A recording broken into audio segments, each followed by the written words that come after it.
Hey everyone, and welcome back to the Three Strangers podcast. I'm your host Ryan, And I'm Bill. And I'm Nick. and we like to watch all movies together. Oh yeah. Yeah. We are also joined by our audio engineer, Skippymidnight. He's here right now, but he might be Skippy. showering. He's getting ready for work. He's doing stuff. He has a life. Love it. Huge shout out to Sam for producing our intro theme, and to Nick for composing it. Damn. And for also Nicholas? running the Twitter account, which if you haven't yet, follow the Twitter account. Mm-hmm. And of course, thank you to Tina for some marketing things that she does. Mm-hmm. Yes, marketing and Okay. editing. Marketing and editing. I gotta say first of all, thank you, Tina. Second of all, the Twitter was popping off this Oh, week. yes. The Twitter was. We had to fight trolls. We had to fight We trolls. did, yeah. For the first time ever. That's like a war. It's like a war. Yeah, it is. Medal of Honor. Honestly, Yeah, I'm happy about it. That yeah. means that we're engaging people, and Yeah, and we are open to any opinions and interactions with us. Just let us know what you feel, and that's what we're about. We're about just like what your thoughts on topics are, and yeah, feel free to reach out. yeah, just don't be psychotic. I was gonna say yes, but if you unironically like Cannibal, I don't even want to say the rest. I don't even want to say it. If you unironically like that movie, I don't want to meet you ever because that's really rough. Okay. And it's kind of funny because of that interaction. We ended up making this podcast about Eden Lake. I've heard stuff about it before. Never like heard too much about it. Just that it was an interesting movie, and I heard that it could possibly be exploitive, and that was kind of what the topic I wanted to talk about today. So, okay. Bill, Yeah, I'm going to ask you. Yeah. If you were to give like a definition of what an exploitive film or something exploitive would be, what would you say? Oh man, that's a tough definition. My big thing is that obviously the word exploitative has some very negative connotations to it. My big thing is that I think if an exploitative film is one that engages with a lot of stereotypes that are negative. And my thing is that I guess if I had to give a solid definition, because I thought you were going to ask me if I thought that Eden Lake was a exploitative film, but Yeah. I would say that if negative stereotypes are being played upon for the benefit of the audience, not the benefit of it as an art piece, then which we can get into the whole thing of who are movies made for. But then that's an exploitative film. If there's stereotypes being exploited for the benefit of the audience. There you go. Thank you. Sorry. Yeah, Nick, do you have anything you would like to add to that? Agree or? No. Yeah, I think Bill sums it up. Using that, using negative stereotypes and traumatic imagery for personal gain, for unnecessary personal gain. And I think one of the most well-known would be Cannibal Holocaust. But I mean, you can look, I think in the 70s, there was a lot of exploitive films being made. I mean, I look right towards The Last House on the Left. Yeah. Yeah, absolutely. Oh, What's it called? Bill, what is it? What's that subgenre? I struggle to say it. The rape revenge films. Yeah, those are horrible. I was actually thinking Video Nasty. That's just. I guess rape revenge would be a subcategory of the subcategory of Video Nasty films, but it's just era of. What's that? Sorry, you guys have seen the Toxic Crusader? You guys ever seen that movie? I haven't. What's that? What is that? What trauma films? Trauma? Oh, like the kind of, like trauma films, like the. Well, there was a production company called Trauma. Oh, I'm pretty sure, and they made a lot of shitty, exploitative films in the 70s, 80s. It's kind of where Grindhouse came from. You know, Grindhouse films. Yeah. And we could give like a bit of a retrospective on trauma films someday. I don't want to watch every trauma film, but it's where a lot of actors got their start. So it's kind of interesting. Yeah. Just like how Leonardo DiCaprio got his start with Critters 3 or something. Oh, that's wonderful. Yikes. Yeah, but getting back to the exploitive films and everything like that, I mean, rape revenge is usually like the category you really think of with exploitive films. You know, how necessary is it to show a lot of things that is disgusting? Is it for the audience, or is it carrying the plot along? Is it for the film? You know, it's a discussion that goes on with a lot of films, if it's exploitive, if it isn't. And I heard that Eden Lake could possibly be. So I was like, you know what, boys, let's watch it for a podcast and talk about it. And I'm just going to say right now, I do not think at all that it's an exploitive film. I agree with you. I do not think it's an exploitative film. I'm surprised that people would think that. Why? I think it's the innuendos and stuff like that of what possibly could happen at the end. Well, let's talk about what Eden Lake is. What's the plot of Eden Lake we were to give, or any description? So Eden Lake, of course, it's directed by James Watkins. It stars Kelly Riley and Michael Fassbender, and it's about a young couple who's on a romantic weekend at this nice little at this lake, and there's a group of hooligans that keeps on going after them, causing problems, and that's the basic plot. All right, I got a question. Why is it always lakes? Why is it always lakes in the summertime? Why? You know, this is your wheelhouse, Ryan. This is your what's it? Oh God, the film Sleepaway Camp. Sleepaway Camp. This kind of feels like it in some ways. It's like the beach, summer, like Friday the 13th. It's always this. Why is this such a horror trope? I don't know. Because it's such a happy place that you don't really, you know, it's like your characters feel safe. They're on vacation. They're at a nice lake. It's meant to be like a relaxing kind of thing. And then boom, horror. You're out of it, you know? Wow. So that's why I think about it. That's why a lot of places will take place at camps. Lakes. It's meant to be relaxing. Right, I got you. Like the lake house experience gone bad. Yeah. What's funny is I didn't have a lot of lake house experiences, so I always associated lakes with, with bad stuff. In fact, the most infamous lake near me when I was growing up was this Lake Ronkonkoma, and it's on Long Island in New York, and there are like rumors about it, like people going. There's a story about somebody who just went missing in the middle of Lake Ronkonkoma and never turned up, and now it's kind of this cursed lake. I feel like that was always my experience. I feel like I've heard of that lake, independent of you, man. Yeah, it's kind of famous. Yeah, I think so. It definitely have the lore of Long Island. But also, like, I just know a lot of Long Island people at this point, so maybe they've like mentioned it, like in like passing. I'm like, oh, don't go there, don't go there. But, something infamous also happened at a lake near my house, but I feel like this is a off the podcast type of story. There's a geographic, All right. Oh, we probably know the same place, but yeah, it's funny. But yeah, that's why a lot of horror movies, if it's going to be summertime, happen at a lake. Interesting. Have you guys ever seen? This is a bit of a sidebar, but have you guys ever seen the Zodiac film by David Fincher? Oh, like the Zodiac? Yeah, I was gonna say like I think it's called Zodiac. Yeah, like that's the name of the film. It was Zodiac Killer. Yeah, the one with isn't Mark Ruffalo in it? Yeah, and a young Jake Gyllenhaal. Jake Gyllenhaal, yeah. Whoa. And there's Robert Downey Jr. It's a great film. It's a great film. Yeah. And there's this one scene, I think it's the first time the Zodiac Killer ever strikes, where there's this couple laying on this like lake, and it's not a beach, it's very specifically like a lake. There's like a bunch of grass and everything, and literally he just comes up over a hill.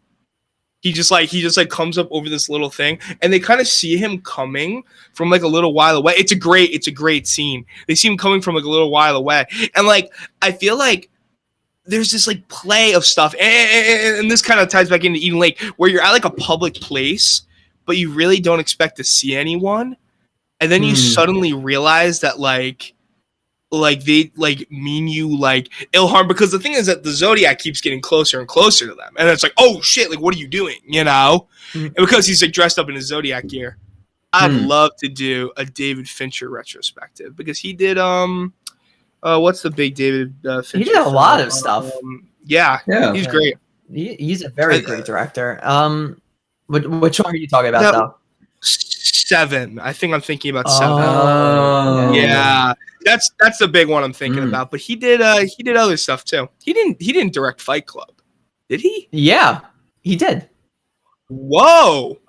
Okay, so he's really doing it. Yeah, there was that period of time that he was really doing stuff. I love. He also did one of the greatest films that was ever created, Alien 3.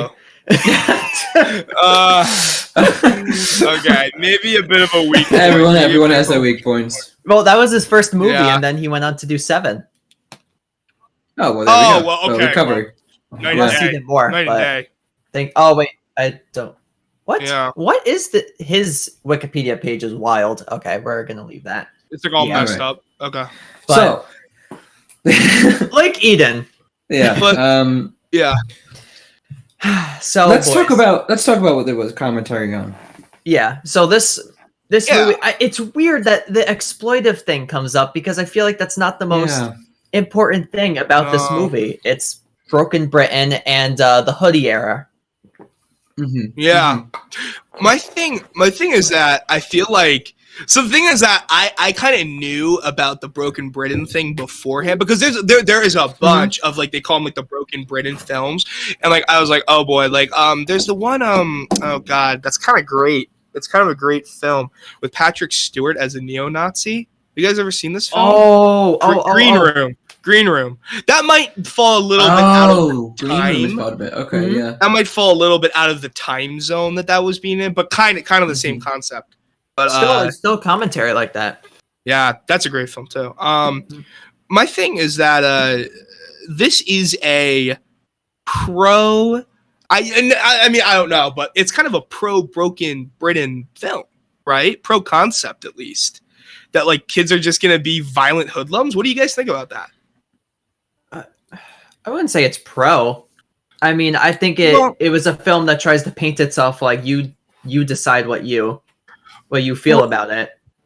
Right. I guess I'm not saying that it's pro hoodlumism. It's just like, we believe in the idea of like pro hoodlums rising up. Okay. Yeah. That this is going to happen. Supporting of like the theory that this was happening. Yes. Because that's what I read up on Broken Britain is, and by that I mean during the film when it was brought up to us, when you brought up to us that it's for Broken Britain.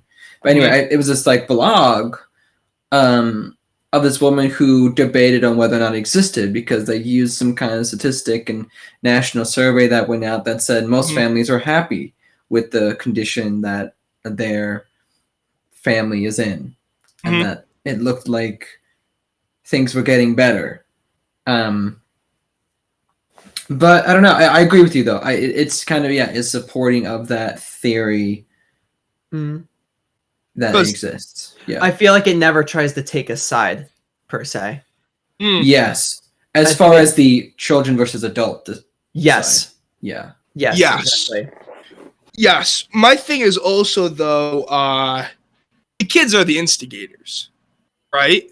Oh, yeah, 100%. Right, like I'm trying to remember like the very, very beginning. I know he goes over to them in the thing, but it's an unnatural reaction to it, right? Of what we would consider normal. Like you don't like things don't escalate like that, do they? I mean, I can kind of get it, because they were, we first meet them when they're like about to go because of the green light, and then they pass in front of them, and he was like, "Darn kids." And then at the place, they're loud, they're like screaming there. And they're like, oh, like I just wanted a nice relaxing vacation. Then they go down to the beach, and then the kids are there playing like the loud music. The dog keeps on going over there to the girl and is like slobbering all over her. And like, that's when Steve, the main guy character, is like, all right, I've had enough, and walks over there and is like, hey, can you turn down your music a little bit? And then the other guy's like, "Oi, bruv, you're in the wrong." No. See? Please stop. Exploited him. Ryan.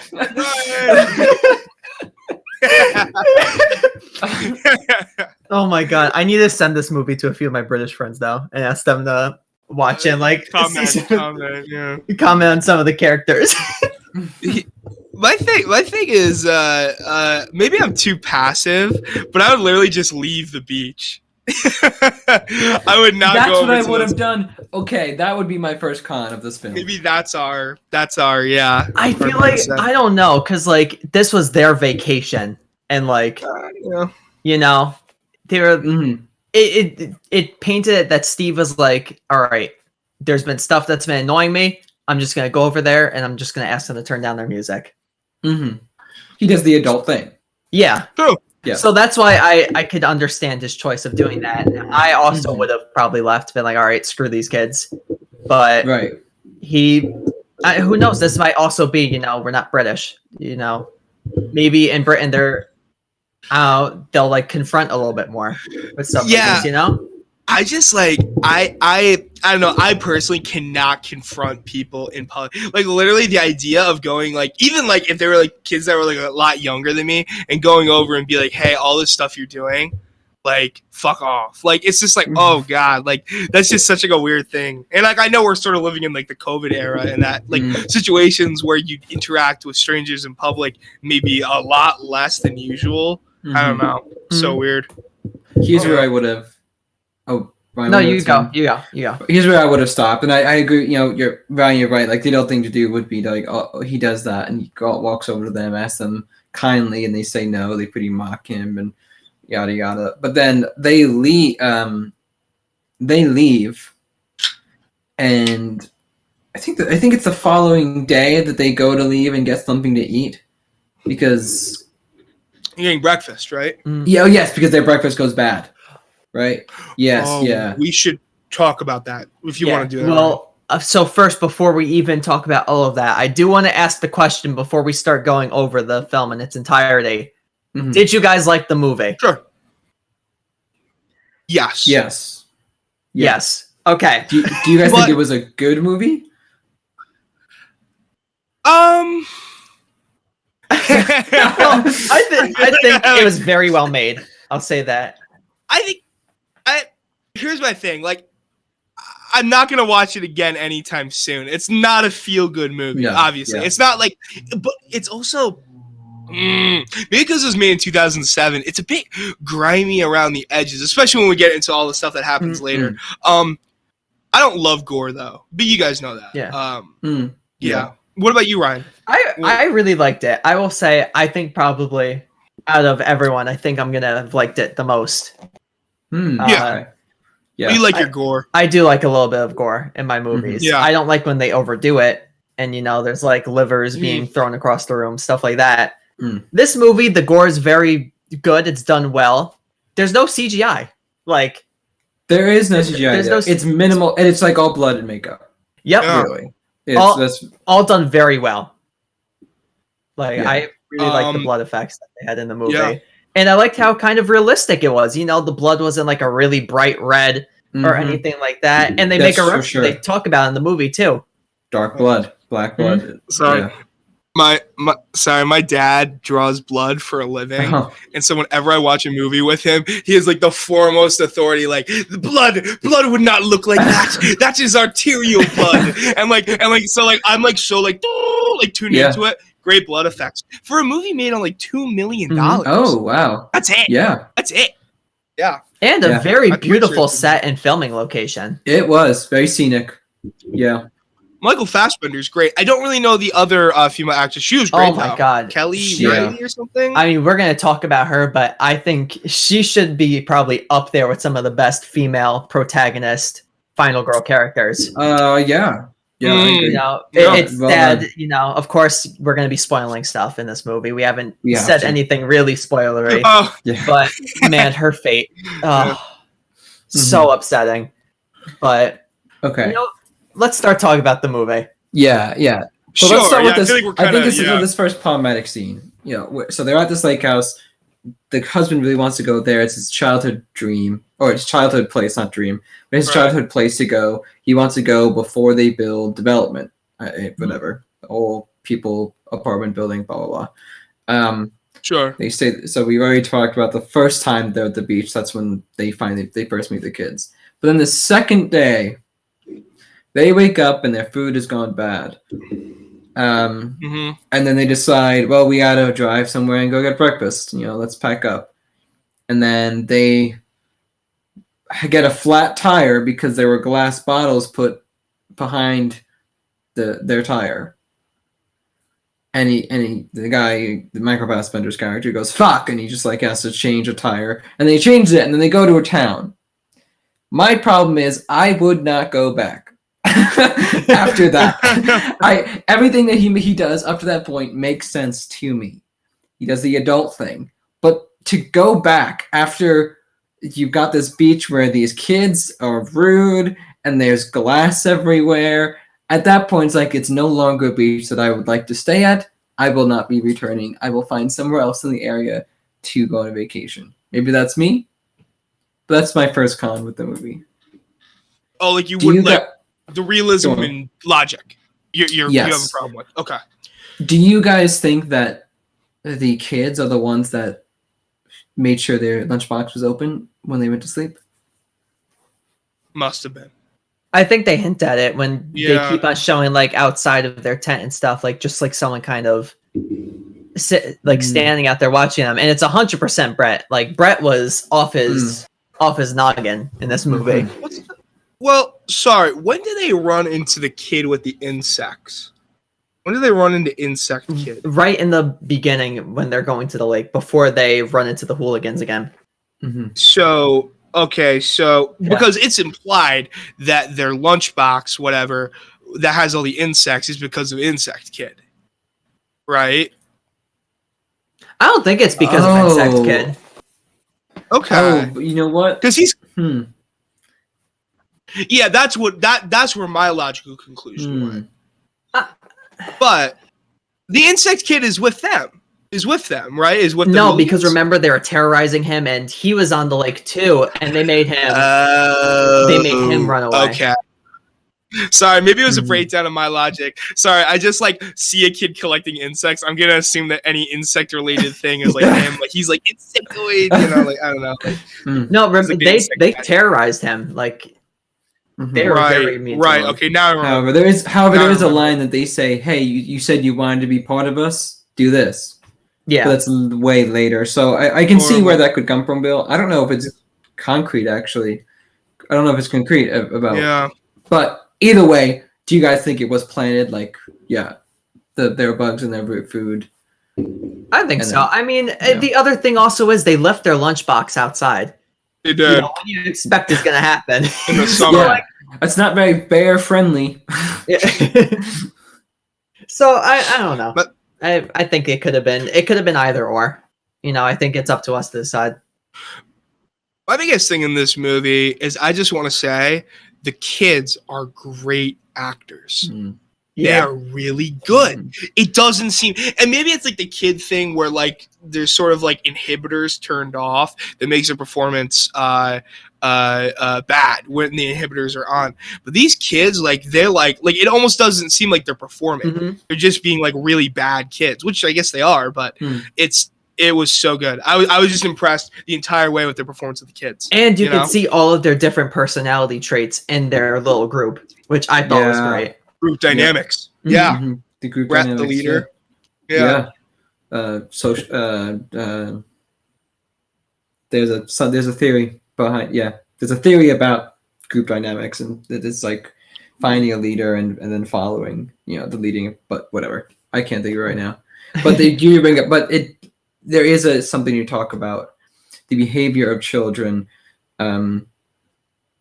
Part of the spoken Britain, phase, there was this increase of, there's this section of behavioral disorders that are kind of child related, and they all have to do with their behavior and their self-control and things like that. reactive attachment disorder has to do is an example of one of them, and it's probably the most common.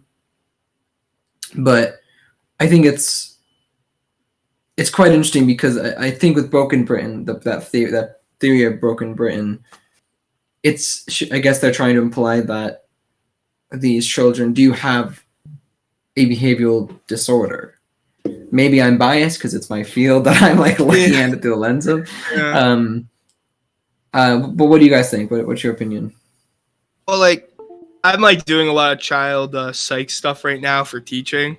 And I gotta say, I'm a huge believer in home life and stuff like that.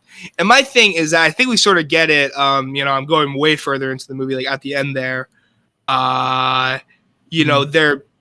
These kids do not have good home lives, and obviously, yeah, I won't like give like the big like whoa like thing at the end, but yeah, it's pretty obvious to me that these kids were not the greatest situation at home first off, and then that just leads, it kind of cascades. It gets exaggerated later in life. And we see it even in the beginning when they're at the place and they're like, Michael Fassbender's character Steve just goes, "Oh, if that was me, I would have." And then you see the mom just go and just smack her kid right in the face, and it was like, okay, this is weird. Yeah, it's very interesting. It's almost so there's that adult versus child conversation, but then within that, it's the child rearing conversation of what's the best way to what's the best parenting style, and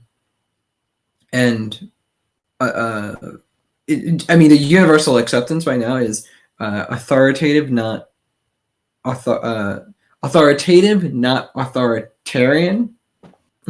Yes, which is, it's kind of confusing because they often get confused, but authoritarian is where you see like the physical punishment and that kind of abusive household kind of situation, and it's kind what's of like interesting what we to see me in the movie. Exactly, and that's where I'm going. Like, it seems like the couple, it's two sides of that coin. Is what way the wife, I can't remember their names, but okay, she is a teacher, so she is Jenny. Thank you. Jenny is a teacher, and so she is kind of more respectful of bringing up. Whereas, like the example that Ryan just said, there's a scene where they show slapping, and the dad supports it. Michael Fassbender's character, Steve. Yeah, Steve. Jenny and Steve. Right? Yep, Steve. Okay. Yep. Hello, Steve. Yeah. My thing is like, I don't know. Like, I just feel like, and we'll get into this a lot more later. These kids are off the walls. Right? I would say this kid more so than these kids. The leader, Brett, you social think conformity is really off the thing? I remember in the new It chapter 1, when the main bully carves his initials into the kid. I always that always stuck out to me as like, did this stuff really happen in the 80s? Like, was bullying ever actually this bad in the 80s? And like, I remember like that's sort of what I got like from like things like of like Brat. Like, I'm like, there's no way that like, it's just so, I don't know. It's just like, I can't imagine. I certainly never ran into that like in school. I think there becomes, I think there's the turning point, which we'll talk about very soon with his character. So, they go out to the town, the tires, gets broken because of the glass. You could tell that Michael Fassbender's character Steve is really upset by it, and he's just like, it's ruining his vacation. He's getting mad, and he's like, "It's okay, like, we'll just relax. We'll have a nice time." Stuff like that. They eat breakfast, and then they see the bikes. Yeah, at the house, and Steve was like, I'm gonna tell their parents, like, what, like, about the tires and all of that. And this is where I was like, okay, Steve. He just breaks and enters into the house. Now at that point, let's just break a law. Let's break and enter. And that feels like the first time that Steve goes too far. In the war on the kids. That's uncalled for. You know? Yeah. Definitely Definitely. But it wasn't like, I was like, oh, this is stupid that he's doing this, you know? I was like, as in like, oh, this is stupid that the movie is having him do this. You know, I wasn't like that. I was like, this is a dumb decision by his character. But it's still within his realm that he could possibly do something like that, because we've seen like with like the tire, he just starts screaming, fuck. You know, I don't want to scream too loud to my mic because I don't want to blow some eardrums out. What was that, Ryan? I'm sorry. Could you say that one more time for us? He said, "Fook." Oh yeah, he did. You're right. And we see it later on. Like his character just absolutely goes off like the walls when like the car's gone. Yeah. Well, that's ridiculous. Screaming it. Yeah.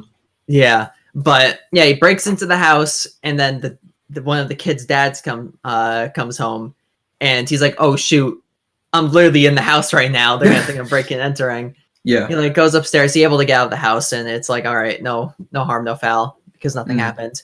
Yeah, nothing happens. That's detrimental. You just kind of, I think it's the first hint of that, like it's an abusive household, right? Mm-hmm. And that was also to set up us seeing the house. Yeah. But then we go back to the beach. You know, Jenny and Steve are having a fun little time. And then Steve comes out of the water with his scuba gear. He doesn't go scuba. He doesn't scuba at all, but he's got it in his hand. It's really funny because, I mean, you guys, we've had Pat, your fave Texan, on the channel. There's a player that he gave the nickname Scuba Steve to. Oh, wow.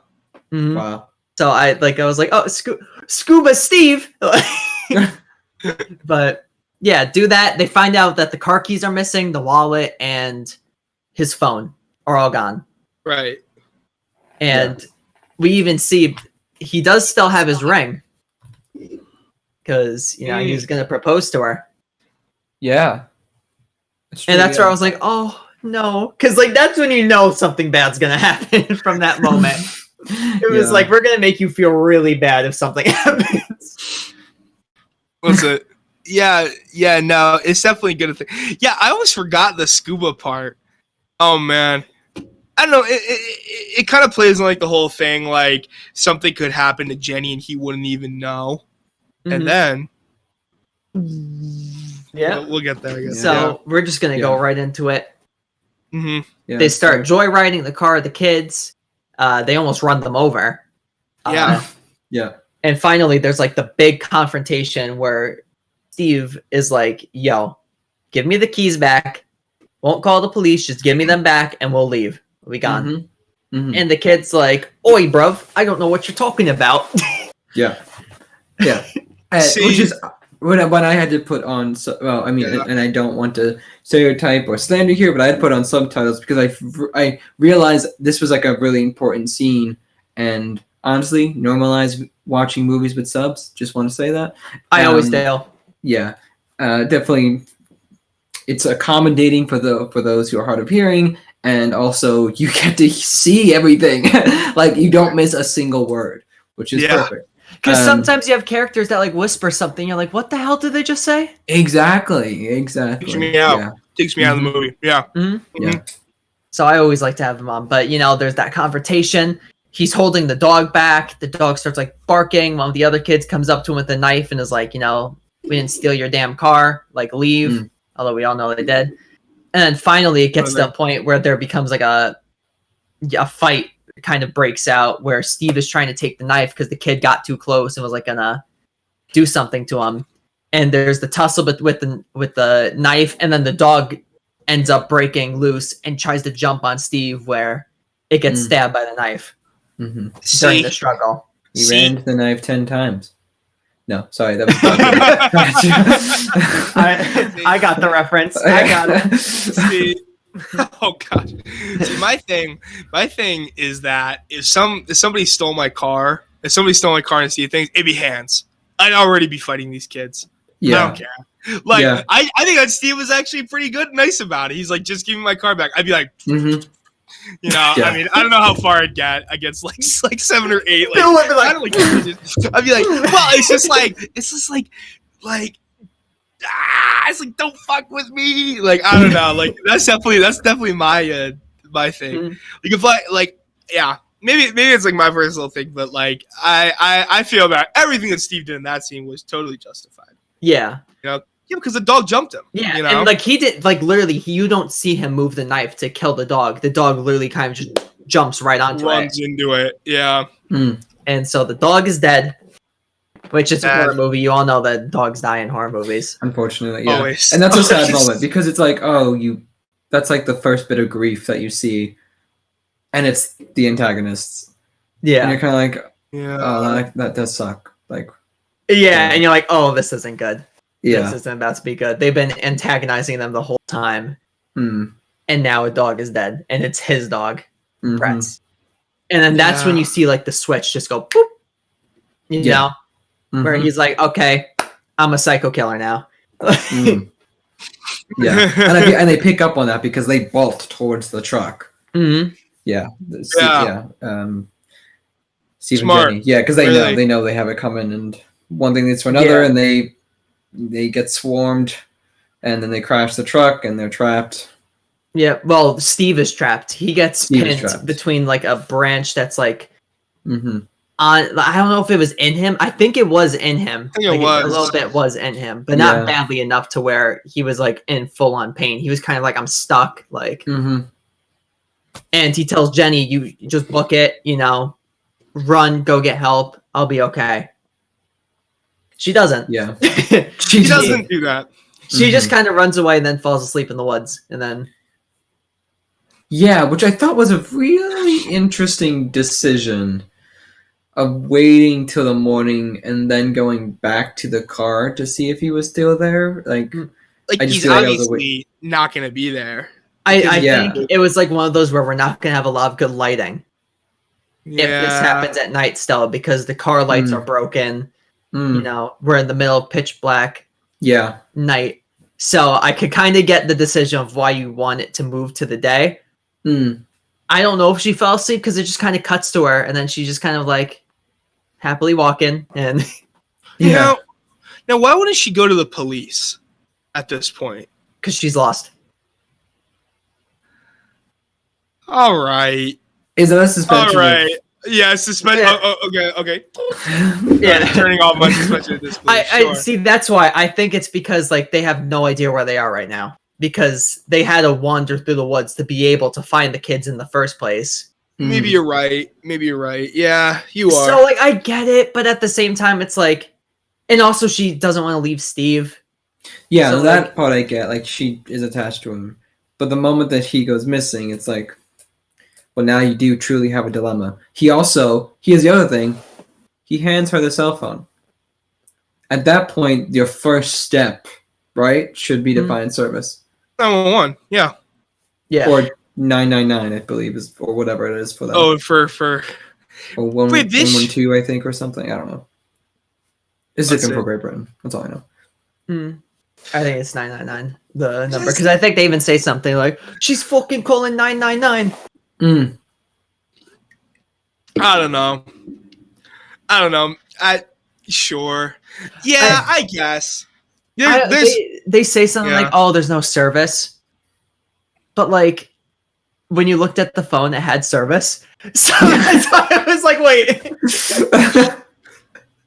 That was like the first moment where I was like, "Okay, like that." Yeah, I'll suspend my disbelief right now, but that's an error. Yeah.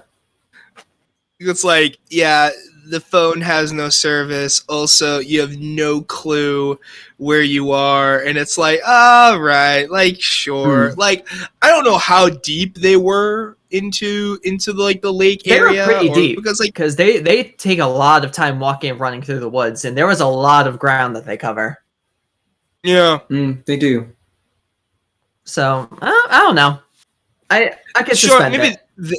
All right. Maybe that part's easier. I definitely been to a friend's lake house where there was no service, but I guess like you said, Ryan, that we just have to accept that as an error. And like I think the movie has been good enough, great enough at that point to not have us like, oh no,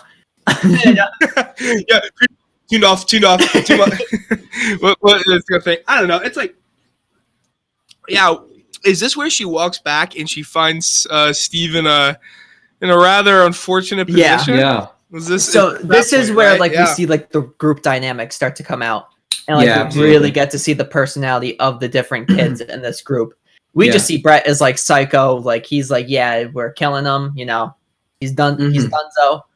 And then you see, like Cooper, who like doesn't want to do it at all. Like he's like, hell no. I think it's Adam who kind of he hesitates a little bit, and then he's like, all right, fine, and does it. Cooper was like, no, until like Brett really makes him do it. And he like stabs him in the mouth, and I'm like, oh, forced. Forced. Yeah. And then it wasn't Marky, the other one. I think Marky is one of them. Yeah, and then Paige. Yes, Marky just full on, just goes up to him, like feels up his chest, and then stabs him. I was like, all right, Marky's with it. he's so with. Shit. There you go. Whereas Paige's video records the whole thing on her, what I believe is an LG Shine. It'll slide up. It's 2007. It's 2007. Oh my god. Yeah, she pulls out the flip phone and is recording all of it. And the reason they're doing that is because Brett is like, yeah, we're gonna have to kill him. So record it. If we record it, then the other kids are gonna have to agree that we're gonna have to kill him. For blackmail reasons. Yeah. So if they get caught, like it can't just be Brett. It's all of them. They're all part of it. Yep. Yeah. That's messed up. It is messed up. Yeah.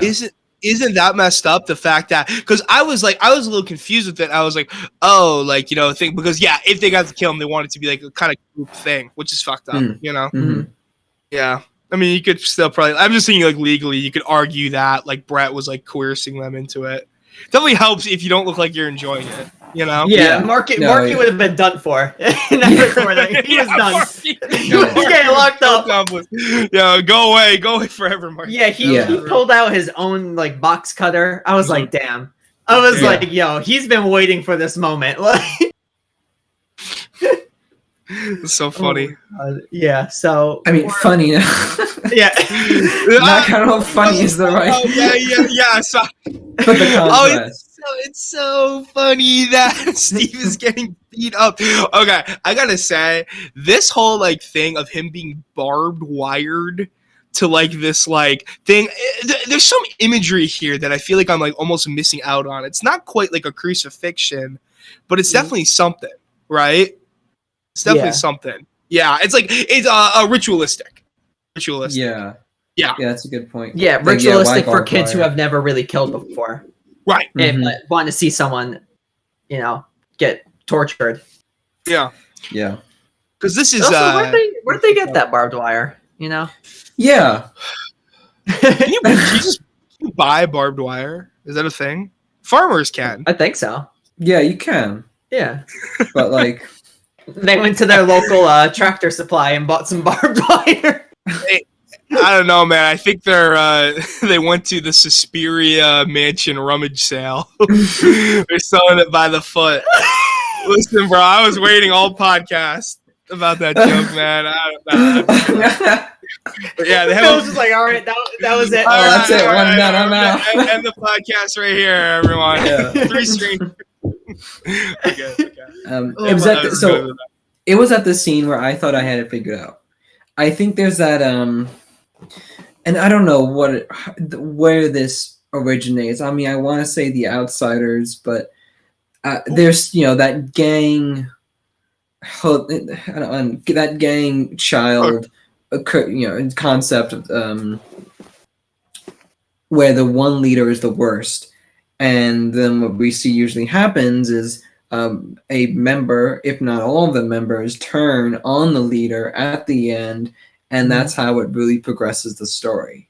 Yeah. And what I thought was fascinating is they do that through the one Cooper. They hint, or they try to suggest that it will happen through Cooper because he's the most shy one. And I feel like that's what I was worried that it was going to be cliche because they would use Cooper as the character to turn his back, or not really turn their back, but like assault him. And what winds up happening is after this whole time of running and chasing and the members like doing various injuries and them trying to patch it up. All the bulk of the movie's violence. Cooper goes to help out Jenny, who is already on her own and decided to like wrap glass and use it as a knife. Yeah. And then she stabs him because all he does is get out the word miss, and he approaches her from behind, and she stabs him. And it's that killing of the innocent trope that I wasn't expecting because the innocent was in the group. Biggest surprise in the movie. That was freaky. That scene, like he's when helping. Yeah, and like the fact of like her face was just all covered in like dirt and like this like black soot, and like she looks messed up, and like we see her through the reflection of a mirror in this shot, and like you see her like start to like, and you just see Cooper kind of walk up and he's like, miss, and she just turns around, just stabs him right in the neck. That's why I wrote in the group chat where I was like, yo! Yeah. and then this is where I think her characterization is just brilliant, and her acting is also brilliant. She realizes, what has she done? Mm-hmm. The teacher in her, the maternal instinct, I think you see it kick in, and she winds up freaking out and trying to just hold him as he dies, not in a gruesome way that you see people, in horror movies where they stab him until they stop moving. No, this was she cradled him because she didn't want him to be alone as he died. And that was like, wow, I thought it was this really beautiful moment where you have this whole commentary about, kids are bad and they need to be controlled, and also maybe parents need to be doing more of the controlling. And at that moment, these are people. We're talking about children and their mothers and fathers, when this is like the love that they have for each other, that like humane love for one another really just kicks in, and I think it was a really kind of poignant moment. Mm-hmm. And tragically poignant moment. Mm-hmm. Yeah, and before we keep on going further, we did miss something important that kind of happens before that. I'm pretty sure. Mm-hmm. I'm just gonna make sure that it actually is there. Yeah. Okay. It is there.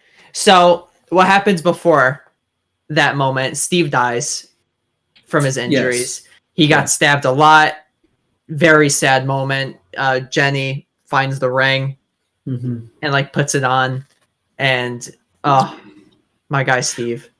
Now, my thing, the emotional high point in the movie is probably that, right? Mm-hmm. But I found Cooper's death sadder. Something about it. It's a child. Yeah. 100% the reason why. And like we saw him through the movie, like, I don't want to do this. Like, I'm tired. He kept saying, going, Brett, I'm tired. Can we go? I love Cooper. He's very dopey looking though. Yeah. Like I just gotta say, like I might get I don't want to insult the actor of Cooper, but he's kind of funny. He's like, he portrays it well. I think I don't want to. Brett, I'm tired. I just like his face. Oh God, I might work on my. Bro, Cooper's gonna be the next hater on this channel. No, he was great. He's a great. I like to see him growing up. But anyway, what are we talking about? No, what are you talking about? It's unexpected on the podcast. Yeah, but go on. Steve died. I want to comment on that Steve's death. Yeah. And what leads to it, because the emotional high point that we keep talking about is, the mother, the Steve and Jenny wind up meeting back up, and they are both injured, but Steve is trying to recover from all these wounds that he had just been inflicted by with the group when he was tied up. Fatal, though. They look pretty fatal. They do, and I think at that moment they come to a shelter, where they're able to sit down for a little bit and like they get the first aid box from the car. And I think at that moment, like that's where the sad begins, because it's him realizing how traumatic all of his, how fatal his wounds are, and there's like shots and close up of, like black blood. Yeah, the black blood. And then after that moment, and she's trying, Jenny's trying to clean up all these wounds, and that's when she finds the ring, I believe, right? Mm-hmm. Yeah. And that's where it gets kind of like, wow, this zeroes in of how serious it is. But that's when I start realizing, okay, he's gonna die. Like, you realize how big those wounds are. And then this was an interesting move. They hide underneath the house after the kids are seen kind of coming up to the house. She decides to hide underneath the house where there's water. And at that moment I realized open wounds in water, like none of this is gonna work out. Like gross water too. Yeah, he was dead. Like, you knew once they lifted the shirt and then you saw like the cut just like full on open because of that, and then the blood just started coming out, he was gone. Yep. Yeah. You know, it's like one of those things where, like, you know, Jenny is like, oh no, you're gonna survive, but in the back of that head she knows like he's dead. Yeah. But I don't think she wanted him to die to the hands of the kids. True. Yeah. So I think that's why it was like, okay, we're gonna hide under the the thing together. Yeah. Yeah. Wow. So, yeah, I agree. Yeah, F in the chat for my guy Steve. Oh, it's sad. Yeah. It's just sad, and perhaps the other death is sadder to you, Bill, because it's unexpected. Yeah, I think that's the thing.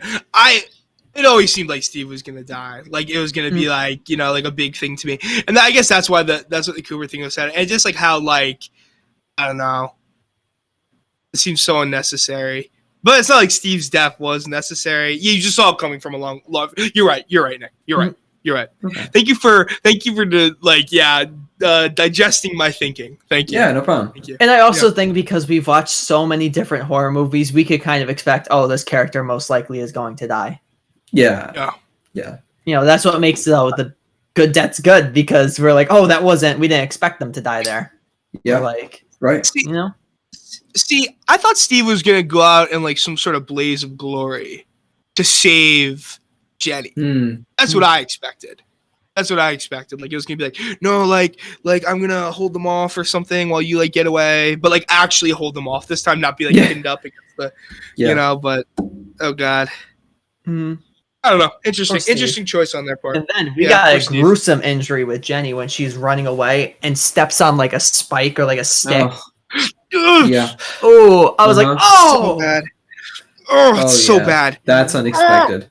That is like, oh man. Oh, but like this is where I'm like this. She is a great protagonist because she tries to pull. She's like, I can't do it. Like that's stuck in there. She sees a stump near her. She just puts her foot up against it and then just starts pushing it down. Yeah. I was like, oh.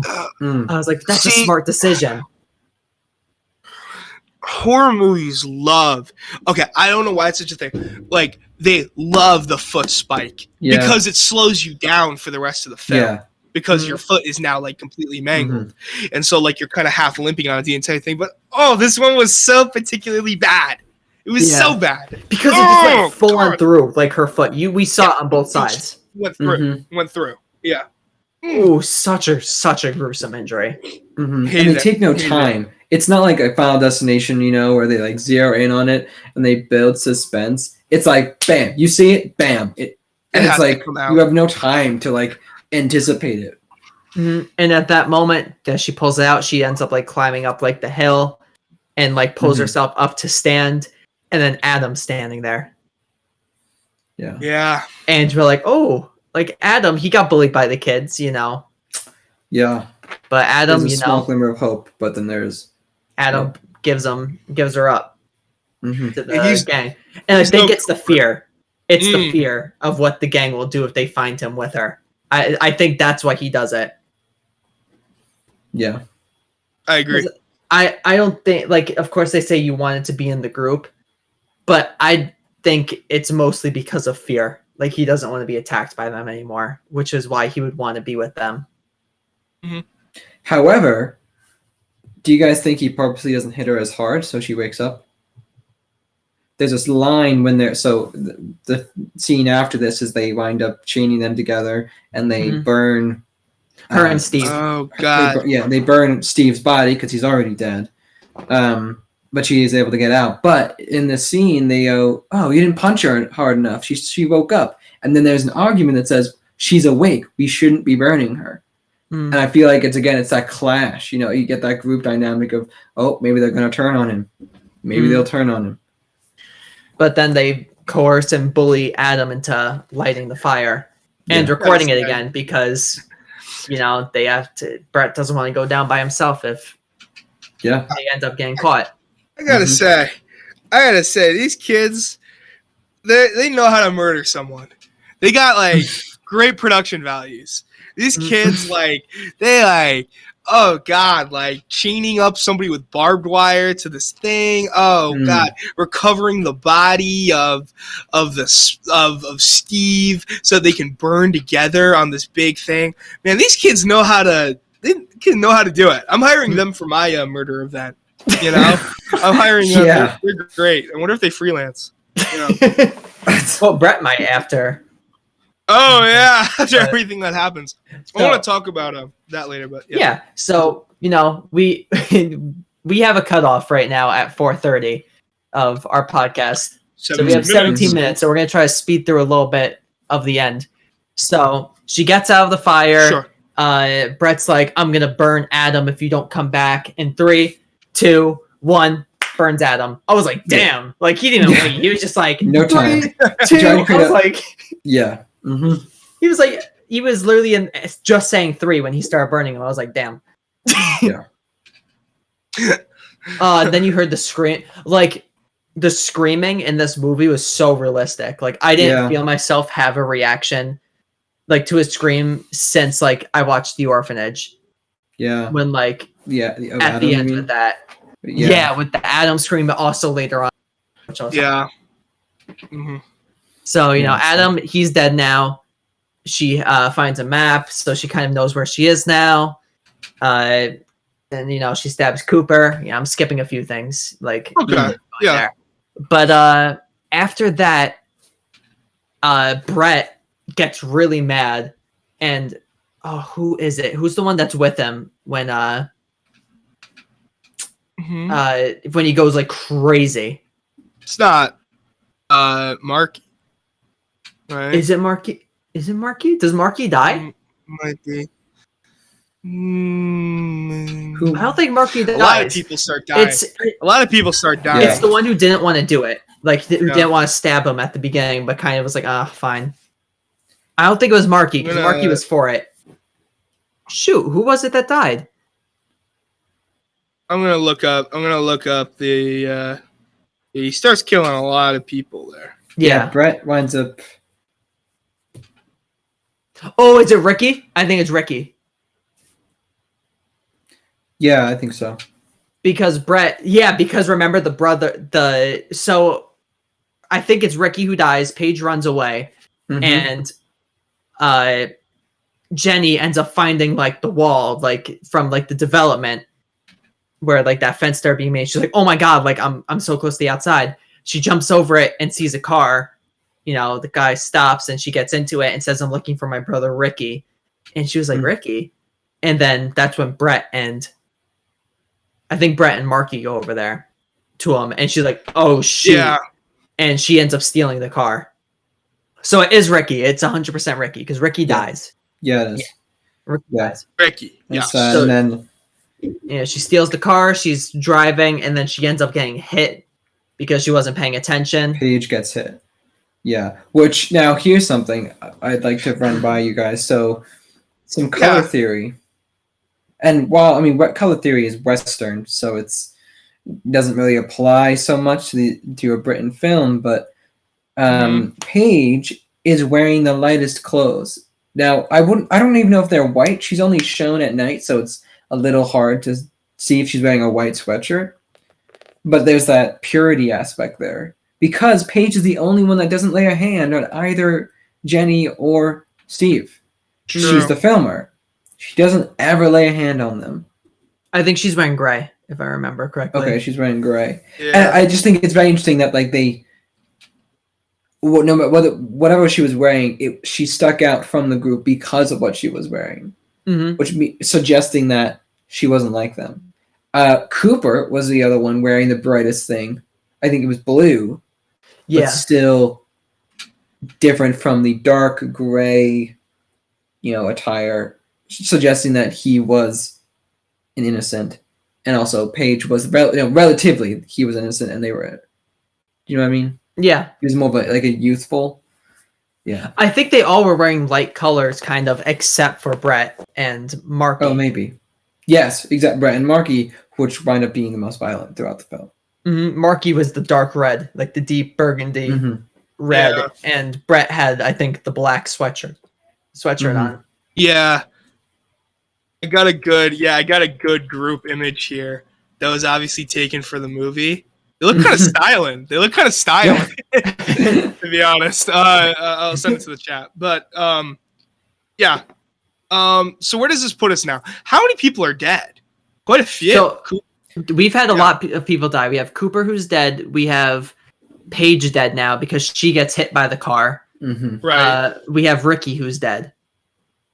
Steve is of course dead. Steve is dead by now. So the only two kids left are Ricky's brother, who we just got introduced to with the car, Brett, and Marky. If I'm correct. Because I don't think Marky dies. I think he's the only other one that survives. Yeah. Yeah, because I'm trying to think if he ever dies. I don't think so. Yeah. But, no, he doesn't die. No, he's still there. He's still there? Yeah. But now let's get to this because I have a question, but then we'll get. So, sure. Jenny steals a car and she runs into this party at a house, which turns out to be Brett's or Marky's house, whatever house that was before. And I don't know if you guys pick up on this, but I think it's almost there's like a pool bubble bath happening. Did you guys pick up on that? I did. So they turned the pool into a bubble bath, suggesting and whatever, there's nudity. And yeah, of course. My thing, and then you find out they get a phone call later on in the scene saying that the parents oh, I'm at your uncle's house. Made me think of something. Is it implying that there's some sexual stuff that's happened? If incest. Now on the level of the adults, because of the grotesque, not grotesqueness, but the nudity happening at the party, the sexualization of the party of the family. Because if it's a father, I think it's Ricky's father, gets a call saying, "Oh, I'm at your uncle's house." So it's him and the uncle. Does that mean this is a family? I mean, I'm sure there's people from the community, but also I don't know. What do you think? Well, because I don't know. I wasn't sure if that's what they were trying to suggest here, but I was when you said uncle, it was oh, they're all related. I didn't quite go there. I will say, this party is crazy. Yeah. For adults to be having this nudity party. Maybe they're swingers or something. Maybe, no judgment. No judgment. But my thing is I didn't get the ancestral thing. That might be a bit of a reach. I like where you're going though. I kind of like where you're going. Because these kids do not seem right. They never quite seem like they're completely mentally all there. In terms of even just normal decision making. My thing though, did you guys see the house thing coming? The party and who's hosting the party coming? Did you guys see that? I briefly forgot. I totally, Ryan, honestly, you said that it was the first time we saw the house when he's breaking into it before. You said that, I was oh, it's the same house. But I mean, it makes sense. I didn't pick up on it until you said something. So yes and no. I realized it when when they did like a wide shot of like one of the characters like walking away, I was like, I've seen this. I was like, oh no.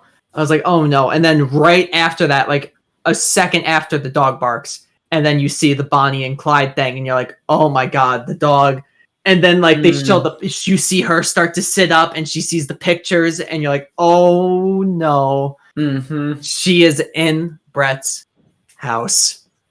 Yeah. Brett's house, and Brett's parents are the ones treating her right now. Yeah. And you start to hear then like the one mom gets a phone call. It was Paige's mom. And then you hear the one guy say, oh, look, it's your van outside. It's crashed. They're like, how did it get here? That's Ricky's or something like that. And then it was like, oh no. And like she's like, you gotta call the police like right now. Like we gotta call. And Brett's father's like, no, like just relax. It's okay. She's like, I need to go to the bathroom. I feel sick. They bring her to the bathroom, and then that's when you start to hear the screaming of like them realizing the parents putting together one side of a story of like the kids that are lying to them. Yeah. Yep. That'll lie to them and make Jenny out to be some monster. The parents turn on them, and then Jenny, like once she's in the bathroom, it's like, that's it. She looks for an escape. The glass is too thick. She can't break through it. There's no way she's going to be able to leave the bathroom. Yeah. She gets out like a little razor knife and kind of puts it in her pocket just in case. But that's when Brett's father breaks down the door and is like, did you do like all of this? And like, she's like, no, you need to call police. They did it. And they're like, she killed like Paige. She's a monster. All this stuff. Like, she actually, like, oh, she's done. Accidentally did kill Paige, but that's pretty justified by that point. But my thing is, so I mean, I guess it leads us to the thing, like, what are they doing in the bathroom? Yeah, and I'm not like saying, and like you were saying at the beginning, Ryan. You know, this gets to the point where people start to bring up that exploitive kind of film. Yeah. What do you think happened in the bathroom? Now we hear her screaming like as loud as she can, and we only see from Brett's point of view him walking upstairs as 3 or 4 of the parents walk into the bathroom. I want to talk about that final scene with Brett, but my thing is, in my mind, they're absolutely molesting her. Gotta be. Yeah. Gotta be. Yeah. Molesting her to kill her. Yeah, and then kill her. Because there's this line that says, like, make sure you push. And while that could be like a sexual push, I also could interpret it as like, make sure the knife kills her. Make sure you like push it into her, which is it's so dark. It's like such a dark part. And I think so. There's this it's all the men go in there. Yes, that's true too. Yeah, it's gotta be. It's gotta be. Yeah, I can see where people could have a problem with that. By this point, though, you see what their kids are like. What do you think the parents are like? You know, what do you think they're gonna do? You already know once they didn't listen to her. Which also, you know, to them, their kids are saying that she killed like 3 different kids, and like you see one of the parents are like, you know, like maybe we should call the police or something. And like Brett's dad is automatically the one to like look at him and be like, no, you saw that, you heard she killed the kids. She killed Cooper, you know? And that was when he was like, all right, fine. Yeah. Kind of like with Cooper, how he didn't want to do it. He got coerced into doing it. Cooper's father was like, I don't know, coerced into doing it. Yeah. Well, that's kind of Paige's mom just kind of on the side when everything was happening. Oh, just like Paige. Oh, interesting, Ryan. So, okay, so now at these, so that's a really interesting point. So at this end, the last shot is of Brett upstairs, because he was told to get upstairs by his parents. At this point, they hit him. Yeah, I think this is where the commentary of the political situation, or the social situation, really, is that everybody is at fault. Yeah. However, at this moment, who do you guys think is more at fault? The parents for the way that they raise their children and the actions they do to Jenny, or the children's? There's this thing I definitely want to talk about. I know we don't have a lot of time left, so I'll keep it brief. But there's this book by the author of American Psycho. You guys have all seen American Psycho, I'm assuming, right? Yeah. Bret Easton Ellis, and his first book of all time was called Less Than Zero. And it's one of those books that could struggle to ever be adapted into a movie because of its subject matter. I remember Quentin Tarantino at one time was asked if he wanted to make it like a true movie adaptation of it, and he said he'd have to think about it. That's how fucked up the book is, right? Like, it's like one of those things. And the big thing is that basically this kid comes home from college, he becomes disillusioned with his friends because all of his friends are engaging in this really like fucked up stuff, like on a regular basis, right? Yeah. But the big thing is that at the very end of the movie, basically his best friend is doing something absolutely terrible, basically like, you know, molesting like a person, and he leaves and he goes home and he just just forgets about it, like or kind of like almost like voids his mind to it, like it's like, well, I guess that's just the way it is. And I feel that's almost like what happens at the end here. The sunglasses motif is a big thing in Less Than Zero as well, where it's sort of like, I am too small to ever stop this chain of violence and destruction that I'm seeing around me, so I simply will just not worry about it. Yeah. Okay, so where does that conclusion leave you? That conclusion leads me that this was a traumatizing experience for Bret, but I don't know if this will lead him down a better path. I think he might just sort of desensitize him to future violence.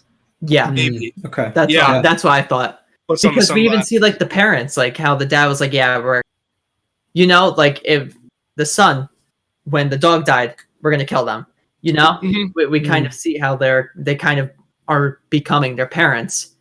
And, you know, Bret, I think he continues down the path. I don't think he's just going to go out and just murder someone for the hell of it. I don't think it's ever suggested that he would just do that. It was always people that would stand in front of him or try to take a stand against them that he would do something like that. So I think that would continue for people to go against them. And I think it's from that family life that he does that, because he can't stand up to his father. Kind of this self-perpetuation of family dynamics and abusive families. And Yep.